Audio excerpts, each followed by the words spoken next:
अस्सलाम everyone, I hope आप सब बिल्कुल ठीक होंगे। तो आज की जो वीडियो है वो हमारे शॉर्ट क्वेश्चन आंसर को सॉल्व करने के तरीके से है कि हम बोर्ड में शॉर्ट क्वेश्चन आंसर को किस तरह से सॉल्व करते हैं, लाइक टॉपर्स, जिस तरह से बोर्ड के टॉपर सॉल्व करते हैं। ठीक है, तो यहाँ पर सबसे पहले ऊपर मैंने मास्टर कलम मार्कर 605 ब्लू मार्कर से जो मैंने सेक्शन की हेडिंग दी है, क्योंकि सेक्शन जो है वो डिफरेंट सेक्शन होते हैं, कुछ लॉन्ग के लिए कुछ शॉर्ट के लिए। ठीक है, तो ये हेडिंग देना ऊपर ज़रूरी है।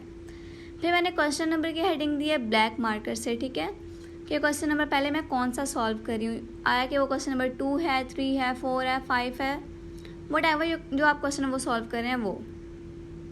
ठीक है, पहले आपने ब्लू से, ये तरतीब आपने याद रखनी है, पहले ब्लू से हेडिंग देनी है, फिर ब्लैक से, फिर ब्लू से, इस तरह से। ठीक है, अब क्वेश्चन नंबर 2 जो होता है हमारे शॉर्ट क्वेश्चन आंसर्स का होता है, इस वजह से अब इसके नीचे मैं शॉर्ट क्वेश्चन आंसर की हेडिंग दूंगी। तो यहाँ पर जो पैटर्न मैं आपको बता रही हूँ, आपने सेम टू सेम इसी पैटर्न से, इवन के जो भी आपका सब्जेक्ट है, साइंस सब्जेक्ट है, बायोलॉजी है, math, chemistry, physics, what ever जो भी आपका सब्जेक्ट है, आप उसमें ये हेडिंग दे सकते हैं। ठीक है, सेक्शन से पहले आप सब्जेक्टिव पार्ट हम जब ऊपर लिखते हैं वो हेडिंग भी आप दे सकते हैं। तो अब सबको चेकर को पता होता है कि आपका सब्जेक्टिव पार्ट ये, तो वो लिखना इतना ज़रूरी नहीं होता, बट सेक्शन 1 सेक्शन 2 ये मेंशन करना बहुत मैटर करता है। ठीक है, आपने ये सेक्शन 1 सेक्शन 2 जो भी सेक्शन है वो आपने लाजमी पर मेंशन करना है, और साथ क्वेश्चन नंबर 2 भी मेंशन करना है। तो यहाँ पर हमने दी अपनी शॉर्ट आंसर की हेडिंग। ठीक है, अब यहाँ पर बहुत सारे स्टूडेंट्स मिस्टेक करते हैं ना, वो लिखते हैं शॉर्ट क्वेश्चंस या आंसर द फॉलोइंग क्वेश्चंस। तो जो आप वो लाइन लिखते हैं ना, आंसर द फॉलोइंग क्वेश्चन या शॉर्ट क्वेश्चंस, तो उसका मतलब ये होता है कि आप लोग चेकर को कह रहे हैं कि भाई वो क्वेश्चन के आंसर दे, वो उसने आंसर क्यों देने, आंसर तो हम लोगों ने देने हैं ना, हम लोगों ने लिख कर आना है बोर्ड में। ठीक है, तो इस वजह से आपने इस बात को जहन में रखना है कि शॉर्ट क्वेश्चंस नहीं, शॉर्ट आंसर्स लिखने हैं। ठीक है, तो यहाँ पर इसके इर्द गिर्द हमने थोड़ी बहुत सजावट कर दी, तो देखें यहाँ पर ये कितना प्यारा लग रहा है लिखा हुआ। ठीक है, अब हमने यहाँ पर ना पार्ट की हेडिंग देनी है, इसके लिए मैं मास्टर उर्दू का मार्कर यूज़ कर रही हूँ 604। ठीक है, अब यहाँ पर आए, देखिए सबसे इम्पॉर्टेंट बात जहाँ अक्सर स्टूडेंट्स मिस्टेक करते हैं, जो कि मैंने भी अपनी 9-10 के एग्ज़ाम्स में मिस्टेक की थी।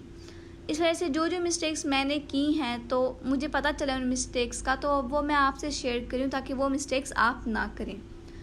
जो पार्ट आप सॉल्व करने जा रहे हैं, जो आपके पेपर में मेंशन है, क्वेश्चन पेपर में, आपने वही अपनी आंसर शीट पर मेंशन करना है। ये नहीं कि आप अगर पार्ट 1 आप सॉल्व करें, तो आप जो है क्वेश्चन आपका है ना क्वेश्चन पेपर पार्ट 1 है, तो आप आंसर शीट जो है आपकी, उस पर आप पार्ट नंबर 2 लिख रहे हैं, पार्ट नंबर 2 का आंसर दे रहे हैं। ये आपने गलती नहीं करनी। पार्ट 1 सॉल्व कर रहे हैं तो हेडिंग भी पार्ट 1 की ही दें। ठीक है, अब यहाँ पर देखिए अगर उस पार्ट की कोई हेडिंग बनती है, फॉर एग्जांपल यहाँ पर मैं लिख रही हूँ, एक इंग्लिश का क्वेश्चन है, what was the charter of Medina, तो यहाँ पर हेडिंग बन सकती है इसकी कि चार्टर ऑफ मदीना। तो मैंने यहाँ पर 605 मार्कर से हेडिंग दे दी है चार्टर ऑफ मदीना की।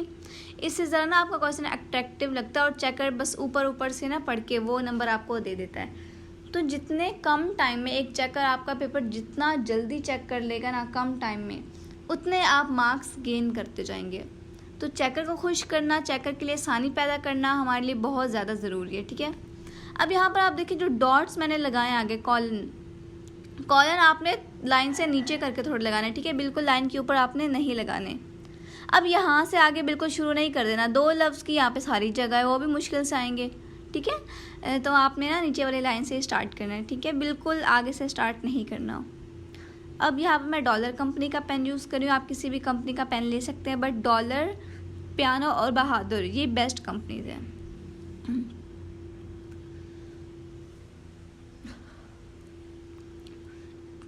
तो यहाँ पर मैं अपना आंसर लिख रही हूँ अब। अच्छा, यहाँ पर मैंने स्किप कर दिया था, तो ना मैंने इसके ऊपर छोटा सा करके ए लिख दिया।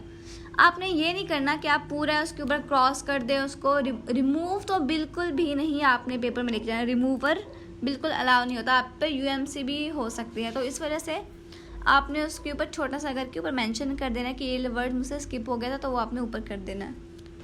ठीक है, वरना आप क्रॉस, कुछ बच्चे होते हैं ना वो ब्रैकेट लगा के ऊपर क्रॉस लगा देते हैं, वो भी ठीक है, बट स्टार्टिंग में बिल्कुल ऐसा नहीं करना। अगर मिड में कहीं हो जाए तो वो उधर बेस्ट रहता है। और कुछ तो बिल्कुल उसके ऊपर सारा क्रॉस कर देते हैं, वो कहते हैं ना घुच्चे मार देते हैं, सेम वही काम कर देते हैं, तो उस तरह से आपका पेपर बहुत रफ लगता है। आपने ये मिस्टेक बिल्कुल भी नहीं करनी।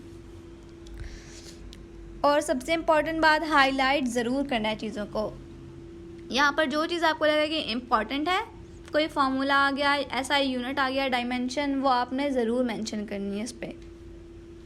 तो इसी तरह से आपने जो इम्पॉर्टेंट पॉइंट्स हैं वो ज़रूर हाईलाइट करना है, क्योंकि जो चेकर होता है ना वो आपके ऊपर पर वाले जो मेन पॉइंट आपने हाईलाइट किए होते हैं ना, तो उनको वो चेक करके आपको नंबर दे देता है। उसको पूरा क्वेश्चन पढ़ने की ज़रूरत नहीं पड़ती, उसे लगता है कि बच्चे ने हाँ भाई सारा लिखा हुआ है, इसे नंबर दो।